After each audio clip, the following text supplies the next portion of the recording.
brick. Brick pam brick. Brick pam brick pam brick. Brick pam brick. Brick pam brick. Hello everyone. I hope you guys are having an amazing day today. I wanted to film this video on me making this Turkish dessert because girl, it tastes so delicious. You guys will not regret trying to make this recipe. So the ingredients are going to be down in the description box below. In the pan already, I have a stick and a half of butter, and then I also have a cup of flour. So what I'm going to be doing is cooking that on medium heat and just stirring it around until you start seeing bubbles. Usually it takes about 3 to 5 minutes.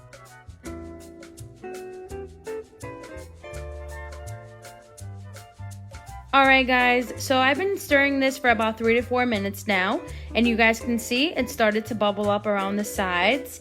Important tip for this recipe is you never want to stop whisking.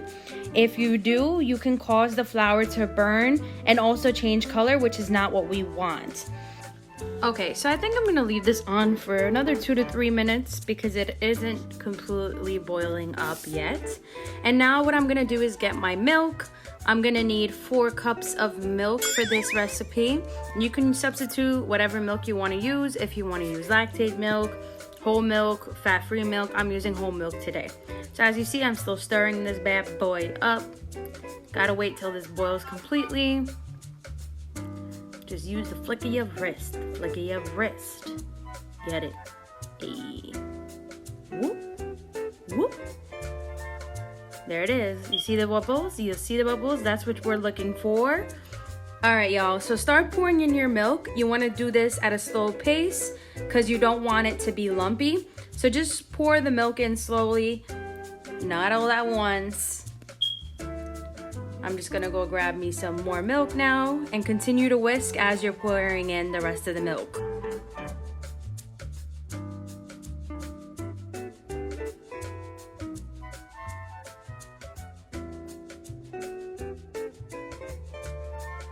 Alright y'all, so now what we're gonna do is add our sugar.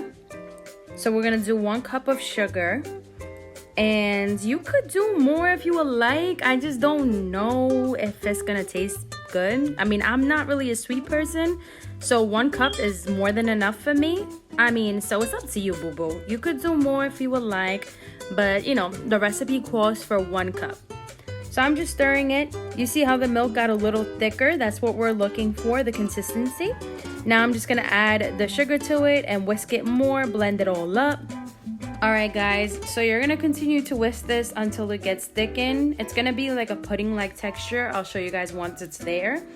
And last ingredient, I'm gonna be adding a packet of vanilla.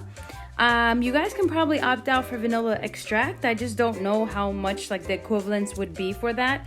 But here I have a packet of vanilla. I usually get mine from the Turkish grocery store because it's like 3 minutes from my crib. But you know, you guys can opt out for the vanilla extract. So I'm just gonna open that up and pour that right in.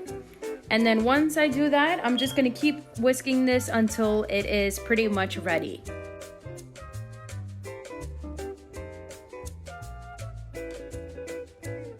And here I just wanted to show you guys the pudding I'm using. I'm gonna be doing 2 packets, and 1 is dark chocolate and 1 is milk chocolate. So I'm gonna mix them both up and see what type of flavor I'm gonna get. I usually do dark chocolate with this dessert just because it gives like a nice contrast with the custard. But since I only had 1 packet of the dark chocolate, I'm about to just mix them both up and see how it is. So I'm just gonna continue mixing. Guys, honestly, this whole process is just you having to whisk this dessert. Okay guys, so the custard is finally done. This is exactly the texture you're looking for. As you guys can see, there's little bubbles around the edges, and once you guys see little bumps come up from the center, that's how you know your custard is fully cooked. It'll be like little steam pops, and in a few seconds you'll see exactly what I'm talking about, like right there, boom, and then another one, boop, and another one, boop. That's how you know your custard is ready. And in my other hand, I have a glass container. So what I do with that before I put my custard in is I rinse it with really cold water. Now, the reason why I do that is when I put cold water in this, I don't know what happens, but I guess it's science. The cold contrasts with the hot custard, so when it does cool, it doesn't stick to the glass at all. So you're easily able to cut it and then take it out without it sticking to the glass. So just make sure you just wet it with cold water, rinse it real quick, and then, you know, just make sure there's no water in the container. And then once that's set, we're gonna pour our custard right in.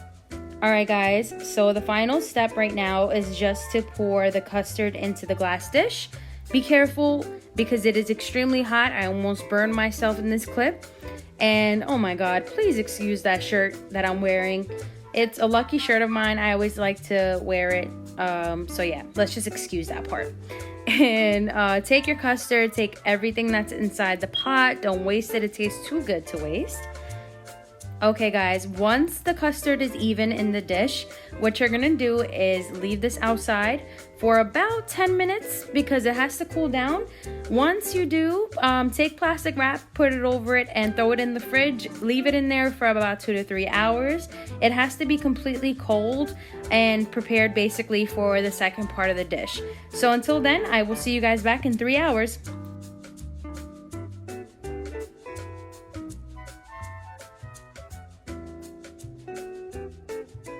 Alright guys, so we're almost done with this dessert. Now we got to do the pudding. So we're gonna do the 2 bags. Every bag says you're supposed to add 2.5 cups of milk, but that's a lot of milk. So you're gonna do 1.5 cups of milk per bag. So in total, it's gonna be 3 cups of milk.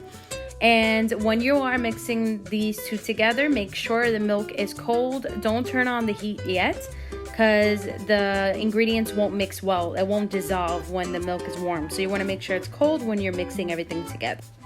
Okay guys, so now you guys are gonna have to whisk this until your arm falls off. Literally, I don't know why, but this part just takes too damn long for me. I hate doing this part. You're gonna whisk this for about 10 minutes. It has to come up to a boil, and the moment you guys see Miss Thickums appear, which is basically when the pudding thickens up, that's how you guys know that you guys can turn off the stove because it is ready. I'm just gonna speed through this whole thing because you guys don't want to watch me whisk. Lord, finally, the pudding is ready. You guys seeing it bubbling up and like pretty much thickened. Our pudding is ready, so I'm just gonna go set up my second part of the dessert and I will show you guys what to do next. All right, boo. So now what you're gonna do is get you some tea biscuits, dunk them in cold milk, and then you're gonna place them all over on top of your custard. As you guys can see, I'm just doing each one and then placing them all throughout the whole dish.